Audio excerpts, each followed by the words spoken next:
Yourself o yourself?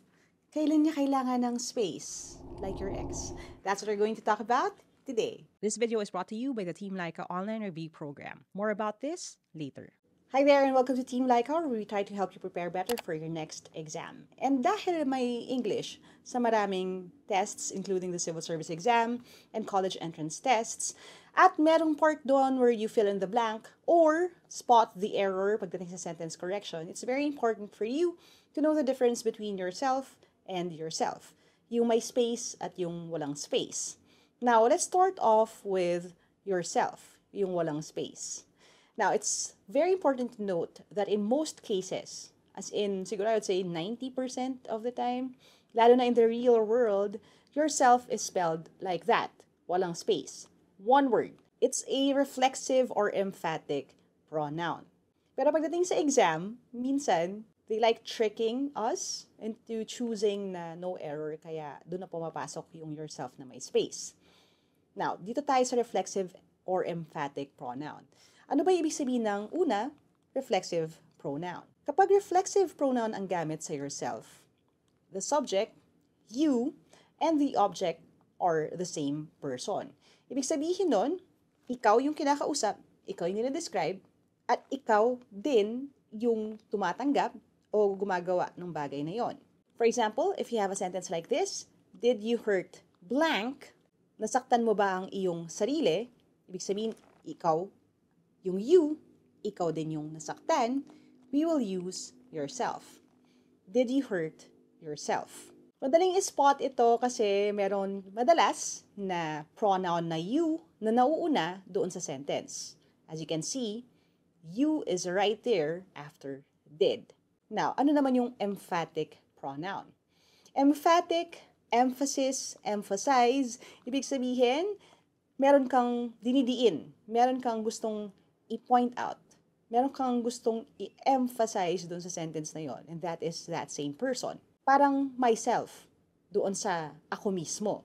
Now, on that note, we have a discussion on me, myself, and I. And if you haven't seen that video yet, go ahead and watch that too, kasi kailangan din matutuhan ninyo yon.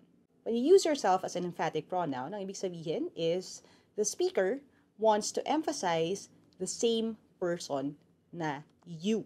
Ikaw mismo. For example, if you say, you blank said it was a bad idea, at ang gusto mo mangyari is to emphasize na ikaw mismo yung nagsabi na hindi magandang idea yon, we would say, you yourself said it was a bad idea. Walang space. You yourself. Again, you would spot a you somewhere in that same sentence. Ngayon, kailan naman ginagamit yung yourself na may space? If you're having fun learning sa lesson na ito, you have way more if you join the online review program. It's a 10-week program designed for people taking aptitude tests like the civil service exam. This program started back in 2017 and has since helped so many people pass their tests.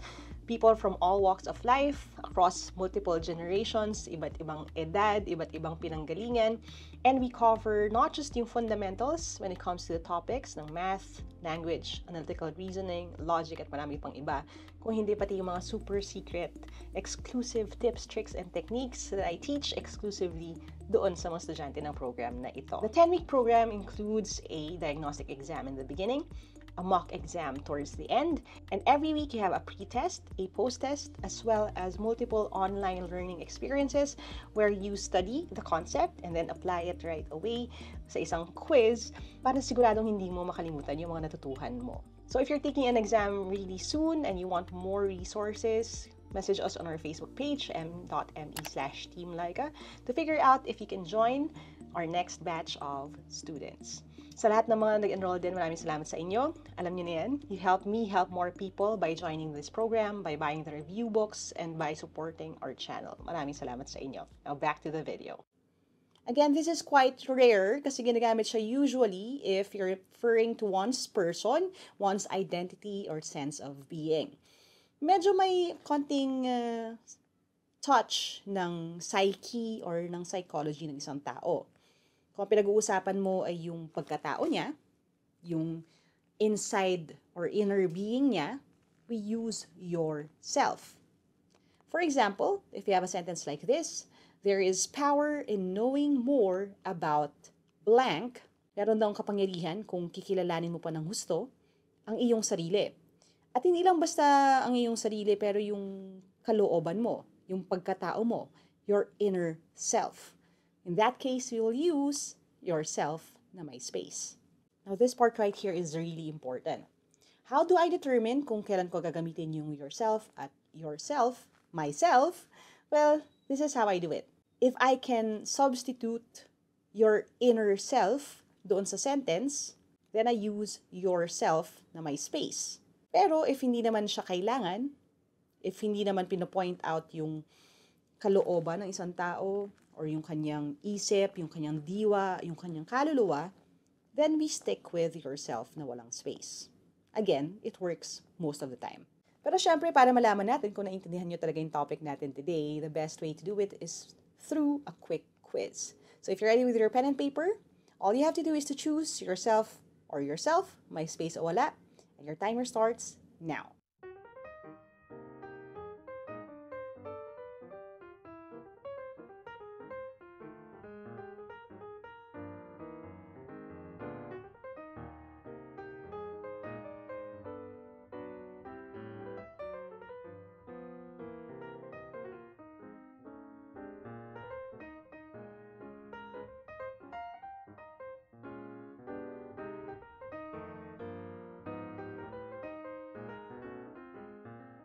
All right, let's see how you did. So first sentence, sabi, it's important to connect with blank through self-reflection. Mahalaga daw na mag-connect sa iyong sarili or sa iyong inner self through self-reflection. At dahil kaya kong i-substitute yung your inner self here to make it make more sense, ang sagot ko ay yourself, my space. Next, at times it helps to look inward and recognize who blank really is beneath all the noise. Again, pwede ko bang sabihin na your true self or your inner self? Yes, kasi we're talking about looking inward, di ba? So, ang sagot ko dito, may space pa rin. Yourself. Especially in difficult times, you need to remind blank that you are capable and valued. Kailangan ko pa bang i-point out yung your inner self? Or is this just a way to emphasize na ikaw mismo yung kailangan na mag-remind sa sarili mo? Next, especially in difficult times, you need to remind blank that you are capable and loved. Ikaw na yung may kailangan, ikaw pa yung gagawa. Ikaw yung bida sa sentence na ito. So I would say, yourself. Walang space. Next, even when others do not believe in you, you blank can be your strongest ally. Sinong kakampi mo? Not your inner self, pero ikaw mismo, yung kabuuan mo. Ikaw ang kakampi mo. So, yourself, one word. This doesn't mean you should stop working on blank. This is where it gets a little bit tricky. Meron ding you na nauuna. Pero pwede ko bang i-substitute yung your inner self or your true self? I would say yes. Kasi yun yung tatrabawin mo, di ba? Yung kalooban mo. So, I would put a space right there. This doesn't mean you should stop working on your inner self. Side note lang na out in the wild, pwede naman gamitin yung one word lang din dito. Pero dahil gusto nating i-emphasize yung inner work required, I prefer having a space right here. Next, it's possible to be proud of blank and still recognize that you can improve aspects of blank. Posible daw na maging proud ka sa sarili mo mismo. So, ibig sabihin nun, ito walang space. Pero pwede ka pa rin mag-improve sa certain aspects ng iyong pagkatao or ng iyong inner self. So I would put a space dito sa susunod. As I always say, if you can be kind to others, you can choose to be kind to blank too. Kung kaya mo daw maging mabait sa iba, kaya mo rin maging mabait sa sarili mo. Doon ka lang ba sa inner self mo magiging mabait? Hindi naman. So I would not put a space right here. You can choose to be kind to yourself too. Alright, I hope you got all of them correctly. If you didn't, that's okay. I hope you learned something new today. And if hindi pa kayo nakasubscribe, don't forget to hit subscribe. Hit that bell icon para hindi nyo mamiss yung mapaparating pa lang nating lessons. Share nyo na rin to sa friends ninyo kung may mag-exam din sa kanila. And as always, never stop learning. Adja, kaya niyan. I'll see you in my next video and bye for now.